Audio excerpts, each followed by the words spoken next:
और हम आए कॉफ़ी विद समा आज स्पेशल अपीयरेंस के साथ। आज का जो कॉफ़ी विद समा है वो म्यूजिकल शो होने वाला है, बहुत ही मज़ेदार, क्योंकि आज के जो हमारे ख़ास मेहमान हैं पाकिस्तान के मारूफ गुलकार हैं। उन्होंने रवायती और फोक गानों से बहुत मकबूलियत हासिल की और अपना करियर का आगाज़ 7 साल की उम्र में किया।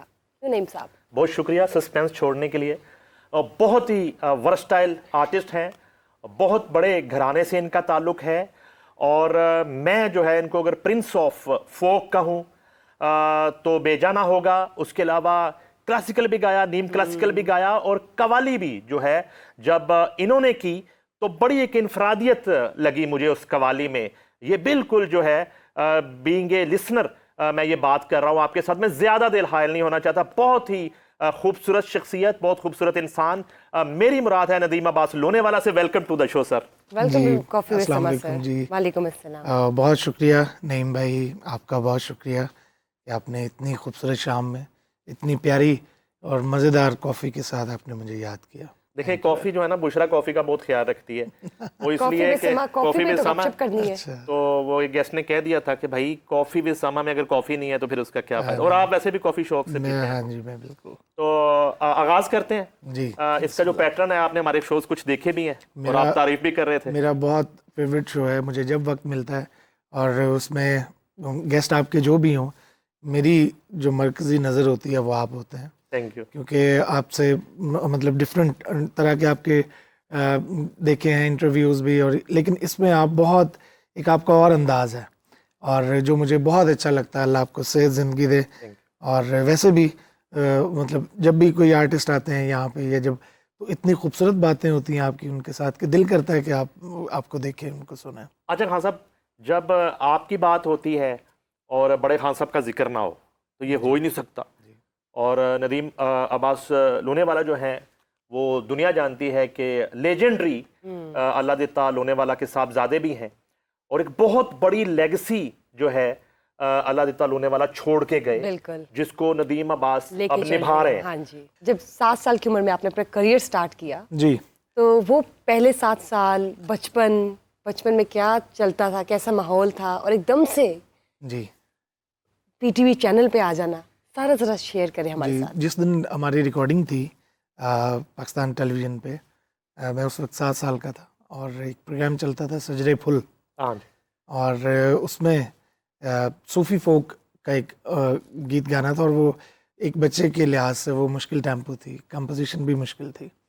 और अब्बू का वो एक गीत था रमज़ान केड़े वेले, तो वो मुझे बहुत वो पसंद था बचपन से ही बहुत ज़्यादा। और फिर वो उसकी ट्रेनिंग कराने वाले वो खुद थे, तो वो मुझे लगा ही नहीं, बस मुझे एक एक्साइटमेंट थी उस दिन कि मेरी स्कूल से छुट्टी हुई है। वाह, कि आज सबसे बड़ी बात आज होती है, स्कूल स्कूल में से जाना छुट्टी पड़ेगा और हम पीटीवी पे जा रहे हैं रिकॉर्डिंग के लिए। तो मतलब एक जिसे कह लेना, जब वहाँ पहुँचे पहली दफा म्यूजिक रास आया था। अब तो अब तो बहुत उदासी नजर आती है ना आपको हर जगह। इवन के बहुत सारी रौनक और बहुत सारे रश के अंदर भी उदासी कहीं ना कहीं चमक रही होती है।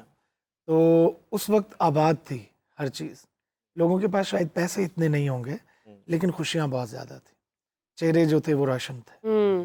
और पीटीवी के अंदर जब आप जाते थे तो ऐसे लगता था कि आप किसी अलग दुनिया में आ गए। इतने इतने बड़े लोग वॉक कर रहे हैं, कोई चाय पी रहा है, कोई खाना खा रहा है, कोई रेसल कर रहे हैं, कोई म्यूज़िक बना रहे हैं। तो वो एक मतलब वो एक दुनिया ही अलग थी। जो पहला आइटम आपने परफॉर्म किया था उसकी तैयारी में कितना टाइम लगा था और आपको पता था कि आप कहाँ परफॉर्म करने जा रहे हैं और वो तैयारी किस तरह हो रही थी? मसलन कौन करवा रहा था, कैसे करवा रहा था? जी, अबू ने मुझे बुलाया और उन्होंने कहा कि यार ये एक चीज़ याद कर लोगे? मैंने कहा जी कोशिश करता हूँ। तो खैर वो मुझे जब उन्होंने, उनका अंदाज़ ऐसा था और वो इस तरह से यानी शफीक अंदाज से वो बात समझाते थे, बताते थे कि वो दूसरी दफ़ा रिपीट करवाने की ज़रूरत नहीं पड़ती थी।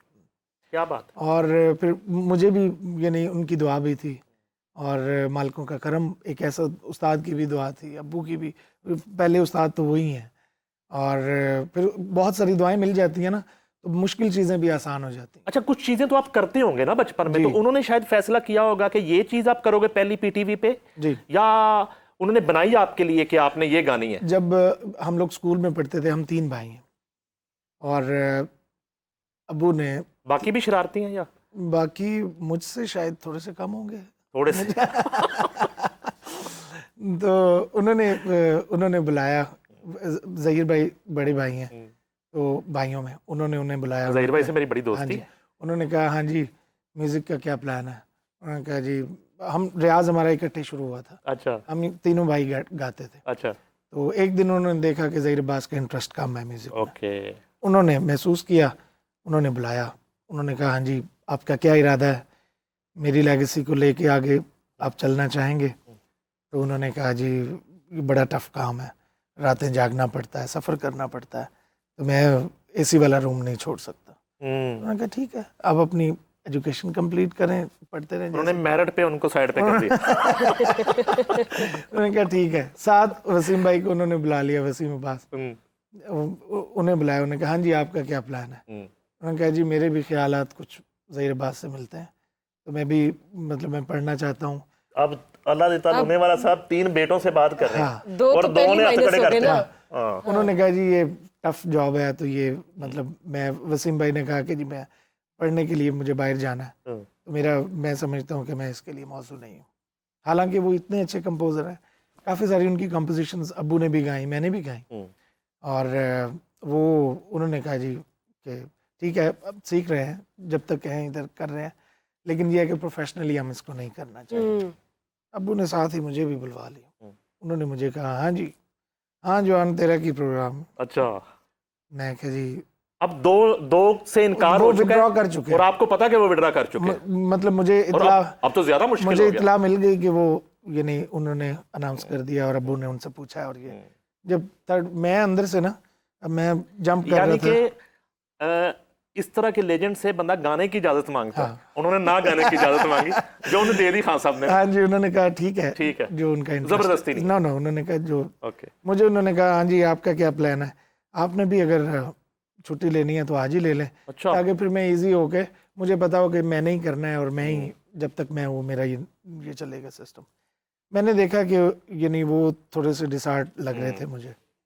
तो आपने अंडर प्रेशर होके हाँ किया नहीं, या मेरा से? शौक भी, मैं अंदर से मचल रहा था कि कभी मुझसे भी पूछें ये बात। अच्छा, ओह, ठीक तो ठीक ठीक। उन्होंने यानी जब मुझसे पूछा हाँ जी आपका क्या प्रोग्राम है, मैंने कहा जी जो आपका प्लान है मेरा भी वही है। वाह, तो जबरदस्त। उन्होंने कहा पक्की बात है, ये बड़ा मुश्किल काम है। मैंने कहा जी जितना भी मुश्किल है, अगर आप कर रहे हैं तो मतलब मैं भी करूँगा। आप और मेरे अंदर शौक पैदा हुआ था, नहीं भाई ये बहुत मज़े की बात है, ये मैं चाहूँगा हमारे नाज़रीन भी ये सुने। जी।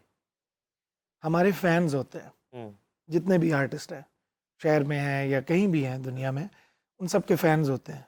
मैंने अपने वालिद के मुरीद देखे, अच्छा, वाह, वो फ़ैन नहीं थे, क्या बात है। वो उनके आशिक थे, और अभी भी यानी हम जहाँ भी जाते हैं परफॉर्म करने के लिए, इस तरह का उनका इश्क करने वाला बंदा हमारे क्या बात सामने आता है, और मुझे वो मिलते हैं वो लोग, यानी मुझे शर्मिंदगी होती है कि यार ये तो मुझसे भी ज़्यादा मोहब्बत करते हैं उनसे। क्या बात है।